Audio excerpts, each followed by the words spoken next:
Olá, caros alunos. Vamos dar início à nossa 14ª videoaula dentro do curso de Capacitação Profissional em Artes Cênicas, na disciplina de Introdução à Iluminação. Eu me chamo Rodrigo Marçal e estarei com vocês na videoaula de hoje.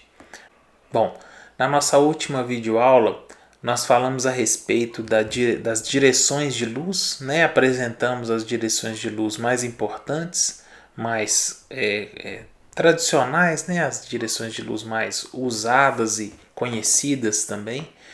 E falamos um pouco das implicações dessas direções de luz nos objetos iluminados, né? Fizemos algumas simulações, demonstramos, né, com um refletor e apresentamos para vocês essas primeiras direções de luz aí, que são relativas aos ângulos utilizados em relação aos objetos iluminados. Uma vez que nós entendemos essa parte relativa à direção da luz, a gente começa a adentrar uma outra área da iluminação cênica que tem a ver não só, né, com que faz parte do processo de montagem. Então, quando a gente estava falando lá quando a gente falou sobre o PABX e a forma da ligação dos equipamentos de luz, a gente começou a introduzir uma temática que é a montagem de luz, né? Então, toda vez que a gente vai para um teatro, né, para montar o nosso espetáculo, para apresentar o nosso espetáculo, há um período, né, destinado à montagem do espetáculo. A montagem técnica do espetáculo, né? Uma vez, estou considerando uma situação hipotética em que nós temos um espetáculo pronto. Vocês estão indo agora para o módulo 3 do curso e vocês vão iniciar a criação de um espetáculo, né? Então é um espetáculo que ele ainda não existe, ele tem um texto, mas é um espetáculo que ele ainda não existe, né? Mas estou pegando uma situação em que vocês já têm um espetáculo pronto, ele já tem um cenário, ele já estreou, ele já fez uma temporada de estreia e agora nós estamos circulando com o nosso espetáculo. Uma vez que a gente está dentro do teatro, existe um tempo destinado à montagem. Cada teatro trabalha com uma prática. Existem teatros que você monta no dia anterior, e isso está previsto em contrato. Existem teatros que você monta no mesmo dia. Se você precisar do dia anterior, você tem que pagar mais uma diária do teatro. Cada teatro tem uma política, né? Cada casa tem um sistema de funcionamento. E como nós sabemos, cada espetáculo tem a sua própria demanda. Então, se eu tenho demanda de montar um dia antes, eu preciso negociar isso com o teatro no qual eu vou montar, para eu poder saber se isso vai aumentar o meu custo ou se eu vou conseguir esse dia a mais de montagem sem variação no custo de aluguel do teatro, enfim. Eu tenho um dia de montagem, ou no dia mesmo da montagem. E aí, na montagem da iluminação, né, do ponto de vista técnico, você tem um momento em que você posiciona os seus equipamentos, ou seja, geralmente quando o teatro tem as varas maquinadas, né, quando elas movimentam as varas, a gente baixa as varas do teatro, coloca numa altura acessível para nós trabalharmos, e aí a gente posiciona os equipamentos nas varas de acordo com os efeitos que o meu espetáculo tem. Então eu vou posicionar os refletores, respeitando também as direções de luz que eu preciso. Então, por exemplo, eu vou iluminar o Rodrigo nessa cadeira aqui. Se eu preciso ter um contraluz me iluminando na cadeira, certamente esse refletor tem que estar atrás, ele não pode estar na frente. Então, eu tenho que achar uma vara que esteja atrás desse móvel no qual eu estou sentado e montar um refletor atrás para que, para que tenha um contraluz nessa cadeira. Então, essa parte de montagem, eu só posiciono os equipamentos na região onde eu quero. E depois, quando a gente coloca as varas na altura em que os equipamentos vão funcionar na hora do espetáculo, eu tenho uma outra etapa do trabalho que é a afinação da luz.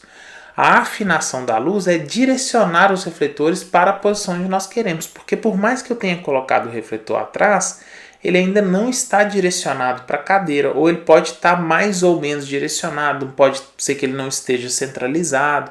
Então, depois que eu posiciono os refletores nas varas e ligo eles, coloco eles funcionando, né, faço PABX, todo o processo, testo na mesa e tal, vejo se ele está no canal correto. Depois que eu faço toda essa parte, eu tenho que afinar os refletores. Então, afinar a luz é esse exercício de direcionar o refletor para o local onde ele deve iluminar, né? Vou dar um exemplo aqui, né? Estou fazendo gravando a videoaula e tenho um refletor afinado no meu rosto. Ele está direcionado para o meu rosto para iluminar o meu rosto. Eu vou desafinar o refletor e vocês vão perceber a diferença da luz. Ó, desafinei o refletor, porque ele está direcionado para outro lado. Vou reafinar o refletor e direcioná-lo para o meu rosto. Mudou a luz, né? Porque eu reafinei o refletor. Então, afinar os refletores é direcionar os refletores para as regiões onde eles devem iluminar. E aí você pensa assim, beleza, isso é fácil. Né? Saber fazer isso não deve ser algo muito difícil. Mas quando você pensa nisso em larga escala, por exemplo, beleza, eu faço, né, saber direcionar os refletores de um espetáculo é uma informação que, se você estuda direitinho com calma, você memoriza. Mas se você faz 5, 6, 7 espetáculos, né, que você precisa memorizar, são efeitos diferentes e necessidades diferentes. Então você precisa documentar isso para você não esquecer. E aí a gente entra numa seara que até no Brasil, de uma certa forma, é algo ainda muito pouco estudado, assim, né? Existem normas de desenho técnico que são utilizadas em outros ramos de trabalho, na arquitetura, na engenharia, até no design de produtos, no design gráfico, enfim. Mas dentro da área da encenação, né, do teatro, não só do teatro, da dança, enfim, da performance, das artes cênicas, não existe tanto esse rigor, porque os profissionais que se formam nessa área nem sempre têm a formação em desenho técnico. Então, é uma área que ainda é muito nova, né? Mas a gente vai tentando aos poucos torná-la cada vez mais profissional. Por quê? Porque uma documentação de espetáculo bem feita é meio caminho andado para a gente conseguir passar o trabalho adiante e ter garantias de que você, mudando de um teatro para o outro, vai tentar preservar o máximo possível das características estéticas do seu espetáculo. Ou seja, respeitando as direções de luz que foram definidas, os equipamentos que foram utilizados na estreia e que viraram a relação de equipamentos ideal para o seu espetáculo e tal. E aí, quando você documenta isso, você precisa identificar nessa documentação essas informações. Por exemplo, tem um contra na cadeira do Rodrigo. Como é que isso está? Como que eu consigo documentar isso como que eu documento isso de forma inteligível? Assim, se eu entregar para uma outra pessoa, ela vai conseguir, tendo conhecimentos básicos de iluminação, ela vai conseguir interpretar aquele documento e entender que é necessário montar um refletor da característica tal, na posição tal, para fazer o efeito que eu quero. Eu preciso de um documento com o máximo de informações possível. Esse documento, na verdade, são vários documentos, né? Que é a documentação técnica de iluminação. E hoje nós vamos falar, primeiramente, de um documento que a gente chama de mapa de luz. Inclusive, vocês farão um exercício, uma série de exercícios, e num deles a gente vai se deparar com um mapa de luz. O que é um mapa de luz? Um mapa de luz, basicamente, é uma planta baixa do plano de iluminação do seu espetáculo. O que é uma planta baixa, né? Uma planta baixa, gente, é um desenho técnico com uma vista de cima. Então eu estou imaginando que eu estou vendo o teatro de cima. Tem até um programa de televisão que se chama O Mundo Visto de Cima, né? Quando a gente pega a planta de uma casa, né, aquele desenho com os quartos e tal, aquilo é uma planta baixa, né? é uma vista de cima, você está vendo de cima a casa, a divisão dos cômodos e tal. É quase como se você pegasse uma casa, arrancasse o telhado dela e visse ela de cima sem o telhado.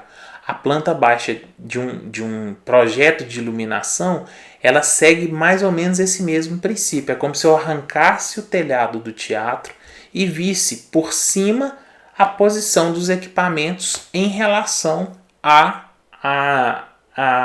cenografia, ao próprio teatro, né? Então, por exemplo, uma informação simples que pode nos ajudar para entender uma planta baixa é a gente especificar onde que está a plateia e onde que está o palco. Porque aí você entende que onde está a plateia, né, o oposto é o palco, e se você tem, por exemplo, um equipamento que está mais próximo da plateia e virado para o palco, significa que ele está iluminando frontalmente. E se o equipamento estiver lá no fundo do palco e virado para a plateia, significa que ele é um contraluz. E se ele estiver na lateral do palco e virado para dentro do palco? Provavelmente é um refletor que está iluminando lateralmente.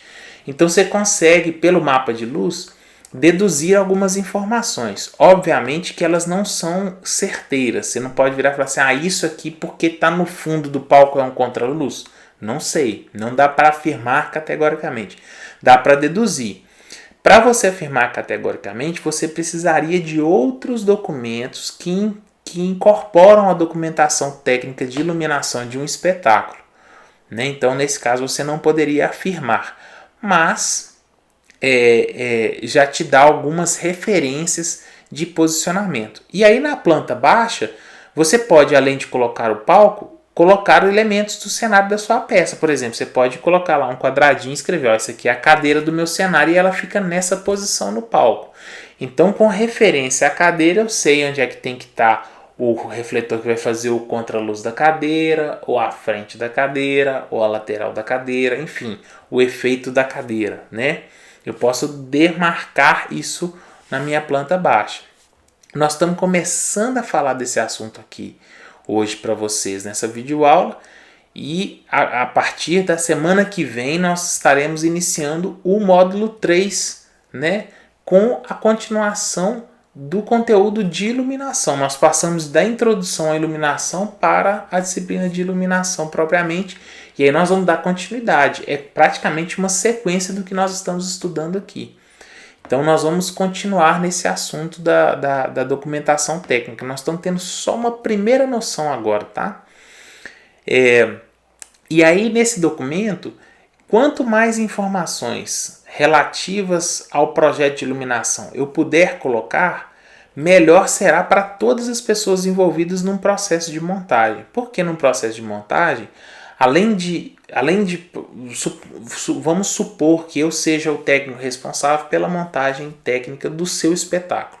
Eu vou estar com o mapa de luz, com os efeitos de luz que foi pensado pelo iluminador, o criador da iluminação do seu espetáculo.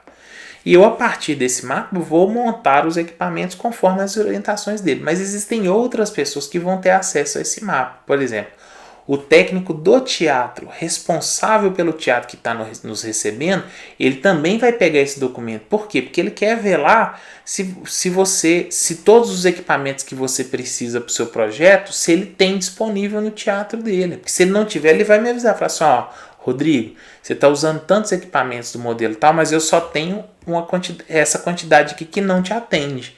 Como é que você vai fazer? Você vai adaptar sua luz? Você vai alugar equipamento complementar? O que você vai fazer? Porque você pode, né? Isso pode acontecer perfeitamente. Na verdade, isso acontece com frequência, né? Você estreia um espetáculo num teatro que tem uma quantidade de equipamentos X.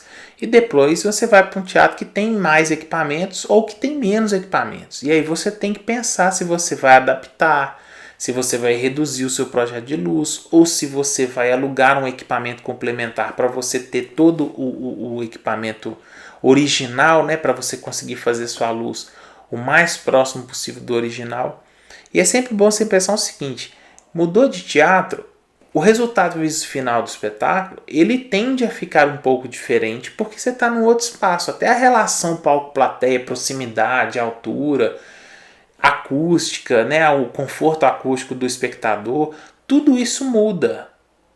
Então, quando você está fazendo a sua montagem, você tem que tentar, obviamente, preservar ao máximo possível aquilo que é essencial do seu espetáculo. Porque aquilo que você... né, existem os elementos na montagem que você tem controle. Ó, isso aqui está ao meu alcance, eu posso controlar, e se é essencial ao meu espetáculo, eu vou preservar. Aquilo que foge ao meu controle, eu não tenho o que fazer, né? Não tenho muito o que fazer. Agora, aquilo que é possível intervir de alguma forma, eu tenho que tentar fazer, porque eu preciso preservar uma obra, né? É quase como se a gente fosse reproduzir na verdade é isso, né? A gente está reproduzindo a obra de arte em vários locais. Essa, por exemplo, é uma característica do teatro que ela é muito peculiar, né? É uma obra de arte que ela acontece no encontro com o público, né? Mas você tenta reproduzir aquilo que está no seu controle, você tenta reproduzir com fidelidade. O texto, por exemplo, o texto está no meu controle, então eu tento reproduzir o texto o mais próximo possível, né? O cenário, o figurino, né? A iluminação, a maquiagem, a trilha sonora são elementos que estão no meu controle. Agora, por exemplo, a reação do público é um negócio que foge ao meu controle. Eu não sei se eu vou conseguir reproduzir, porque a gente não sabe como é que o público vai receber o seu espetáculo, né?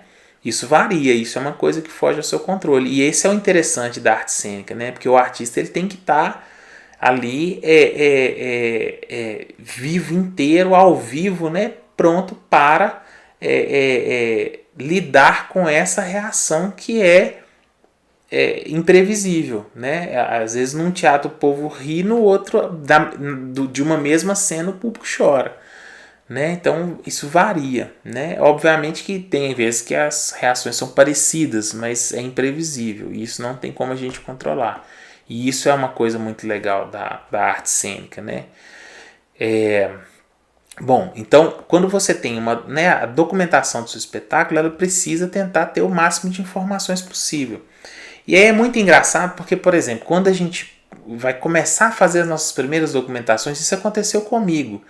Primeira vez que eu, como iluminador, precisei fazer um mapa de luz, eu não sabia como fazer, não sabia nem que programa usar, se era possível fazer no computador. Enfim, né, era um negócio muito novo para mim. Aí eu falei assim, vou tentar fazer num programa de desenho mais fácil possível. Aí fui eu pegar o Paintbrush, que é uma ferramenta de desenho do Windows básica, qualquer computador tem. Só que eu tinha que desenhar os refletores, os equipamentos, e o que eu tinha era triangulinho, bolinha, quadradinho, eram formas geométricas. E eu falei assim, olha, eu vou usar isso que é o que eu tenho, né? Por enquanto era o que eu tinha na época. E aí eu comecei, falei assim, beleza, então quadradinho vai ser o refletor X. Triangulinho vai ser o refletor Y. Tá, eu sei dessa informação. Mas quem ler o meu mapa, como é que ele vai saber que quadradinho é um refletor e triangulinho é um outro? Não, ele vai deduzir porque são formas geométricas diferentes. Tudo bem, realmente elas são formas geométricas diferentes e você deduz que são equipamentos diferentes. Mas qual é o equipamento não dá para você saber, a não ser que eu tenha uma legenda. Então no mapa de luz, geralmente a gente coloca uma legenda associando o símbolo ao nome do equipamento que ele representa. Por quê? Porque mesmo que você faça um desenho técnico no AutoCAD, assim, que é um programa de desenho técnico, né, de nível profissional, né, que é usado na arquitetura, ou que eu use um Vectorworks, ou que eu use um LX Free, né, que são programas próprios para esse tipo de desenho, mesmo que eu use esses softwares, é importante eu especificar o equipamento na legenda. Porque mesmo que o desenho se pareça com o original, eu posso usar uma legenda identificando que aquilo é uma outra coisa. Então, ter legenda no mapa na documentação técnica é uma coisa importantíssima. Sem legenda, você fica completamente perdido, né? Outra coisa que a gente tenta usar na documentação técnica é respeitar alguma escala para que as proporções sejam mantidas.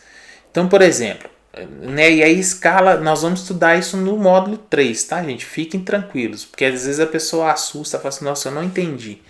Eu vou tentar explicar agora, mas mais à frente nós vamos estudar isso com mais calma.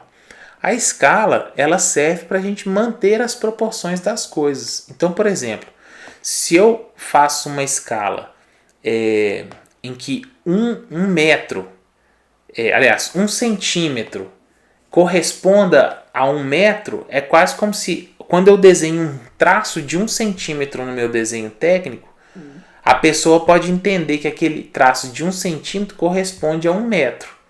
Só que aí eu vou lá e faço um refletor de 2 centímetros.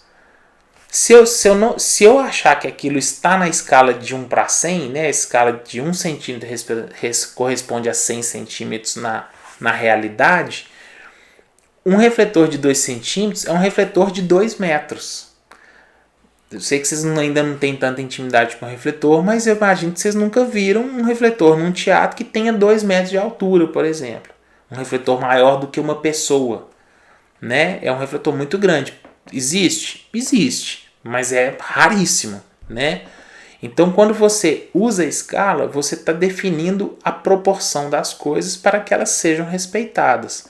E aí você consegue dimensionar, né? Quando você trabalha dentro de uma escala, você consegue inclusive saber se o seu cenário cabe dentro do palco de um teatro. Espetáculos que trabalham com cenários de grande porte, por exemplo, lidam muito com isso, assim, né? Lá no galpão mesmo eu passo muito por esse tipo de situação, porque a gente tem cenários grandes e muitas vezes a produtora do galpão chega para mim e fala assim: Rodrigo, eu preciso saber se o nosso cenário cabe nesse teatro, porque a gente está negociando com ele para apresentar o espetáculo X. E eu preciso ver se você, né, se você pode checar isso pra gente. Aí o que eu faço? Eu uso a escala. Eu pego a planta baixa do teatro onde a gente vai se apresentar, vejo se ela está em alguma escala, faço um estudo preliminar para saber se o cenário vai caber. Já aconteceu do cenário não caber. Falar assim, olha, não cabe. E aí? Como é que vai fazer? Aí pensa-se outras soluções. E aí a gente já passou por situações em que a negociação não foi adiante com aquele espetáculo e a gente levou um outro espetáculo. Já aconteceu também da gente ter que adaptar o cenário do nosso espetáculo para reduzir e fazer ele caber naquele teatro. Já aconteceu também do teatro, por querer muito levar ao espetáculo, tentar fazer uma ampliação do palco. Houve foi montada uma estrutura provisória reduzindo o tamanho da plateia e ampliando o tamanho do palco para poder caber o cenário. Então, assim, já teve de tudo. Uma decisão técnica, isso é importante ver, né? Apesar da gente às vezes fazer essa separação muito clara entre o que é técnico e o que é artístico, mas nesse caso aí, por exemplo, é uma decisão técnica que afeta o artístico, né? Se eu preciso adaptar o meu cenário, eu adapto toda a estrutura do meu espetáculo. Se eu suprimo alguma parte do meu cenário, eu estou adaptando toda a estrutura do meu espetáculo. Então a documentação técnica, ela tem esse peso de ser o cartão de visita da parte técnica de um espetáculo. Então tudo aquilo que eu puder documentar, eu vou tentar documentar. Se vocês quiserem, depois a gente pode, né, na escola mesmo, ou às vezes eu até coloco lá no Classroom para vocês, por exemplo, um mapa de luz que foi feito a partir da montagem do ensaio sobre a cegueira, que foi a montagem de formatura da turma que antecedeu a de vocês. Eu fiz um mapa de luz, por quê? Porque eu pensei, os meninos estão estreando agora e o espetáculo pode ter uma sobrevida e circular e ir para outros lugares para ser reapresentado. Então, o que eu posso fazer para preservar o projeto de luz que foi feito para esse trabalho, para que ele possa ser montado em outros lugares, preservando as características estéticas que nós construímos aqui para a estreia. Obviamente, né, quando nós fizemos as contrapartidas na época do espetáculo, a gente foi para espaços que não eram teatros convencionais, e aí nós optamos, até por uma questão orçamentária, da gente fazer uma iluminação completamente diferente da original.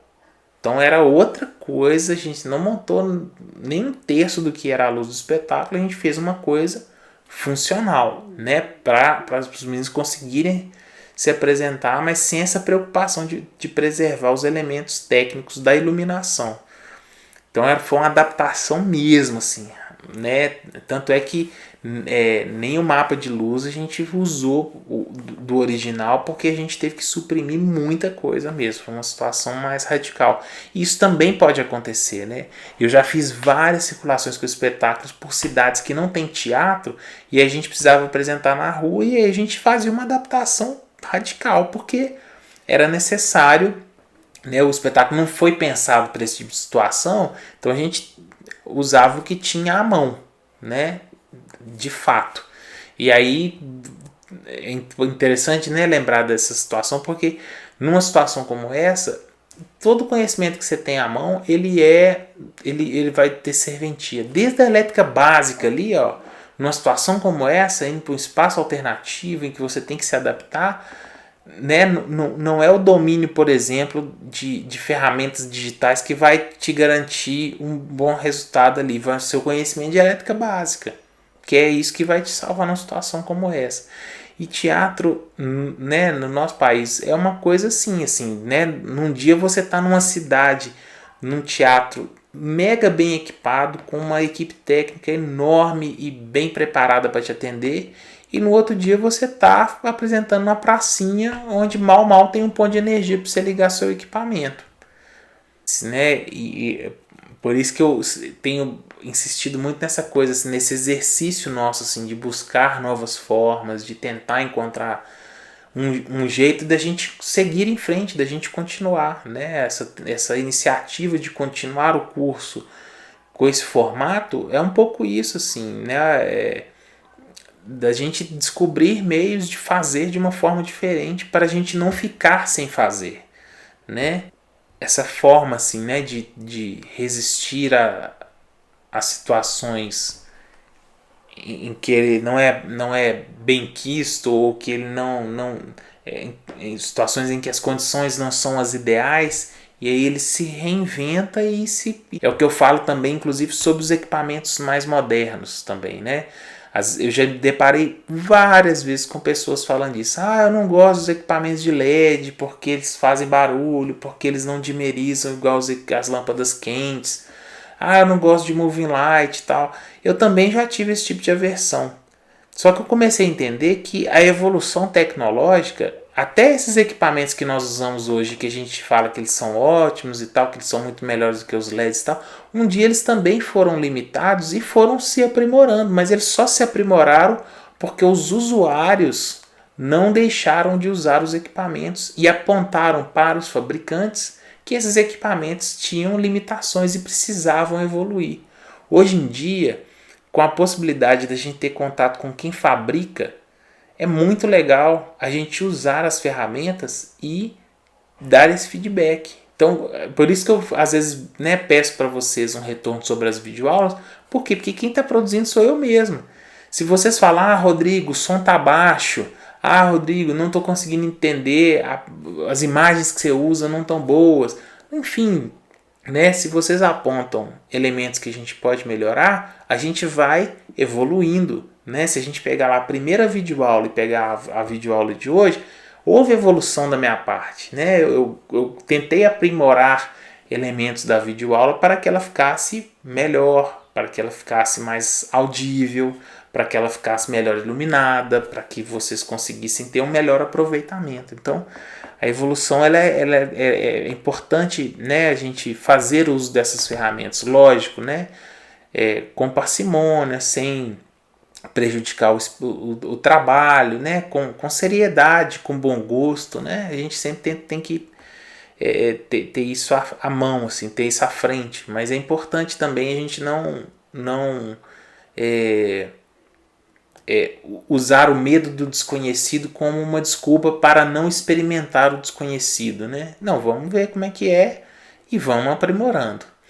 Então, fiz um parênteses enorme, né? Mas acho que era importante falar disso, para, né, reforçar com vocês aí que a gente dizia a respeito dessa documentação técnica, e essa necessidade de falar de documentação técnica veio lá de trás, da origem lá da direção da luz. Então, dentro desse assunto da direção da luz é que a gente vem trazer essa parte da documentação técnica, que é uma das partes, viu, gente? E mapa de luz não é o único documento técnico de iluminação. Existem outros que nós vamos estudar no módulo 3, que são roteiro de operação, roteiro de afinação, roteiro de plugagem, o próprio rider técnico, que é um outro documento técnico que tem elementos da iluminação, mas também tem elementos de outras coisas.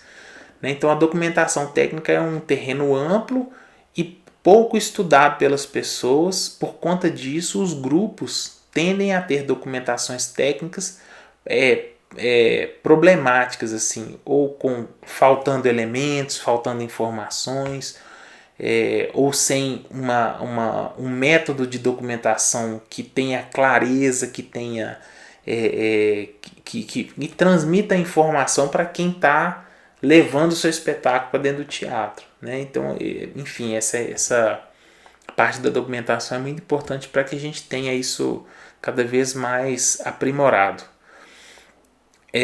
Essa foi a nossa última videoaula do módulo 2. A partir da semana que vem nós iniciamos o módulo 3.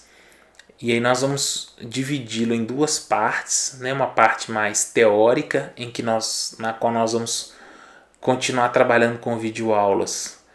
E caso a gente retome, a gente continua presencialmente, mas são aulas teóricas, né? E depois a gente tem uma parte mais prática que a gente deve fazer isso em agosto. Então o módulo 3 ele vai estar dividido. A gente vai fazer uma metade dele, né, de agora até meados de junho. Aí a gente faz uma pausa. Vocês têm as aulas com a Jéssica de caracterização, né? E depois eu retomo com vocês na iluminação, tá bom? Então, essa foi nossa última videoaula do módulo 2. A gente ainda, né, vai fazer uma última atividade avaliativa e hoje a gente deve fazer uma conversa aí, né, uma videoconferência com vocês, se tudo sair como pretendido. Eu agradeço muito a paciência de vocês ao longo dessas videoaulas. Para mim foi um grande aprendizado. Eu aprendi muita coisa, né? Não só de iluminação, mas também de iluminação. Afinal de contas, para dar as aulas a gente tem que estudar, a gente tem que preparar. E mesmo já fazendo isso há alguns anos, eu sempre tento aprender coisas novas para ensinar coisas novas para os alunos. Então eu agradeço a vocês a oportunidade, agradeço a vocês a paciência e o envolvimento de cada um de vocês aí nesse processo. Muito obrigado e até a nossa próxima videoaula, porque a gente continua. Grande abraço!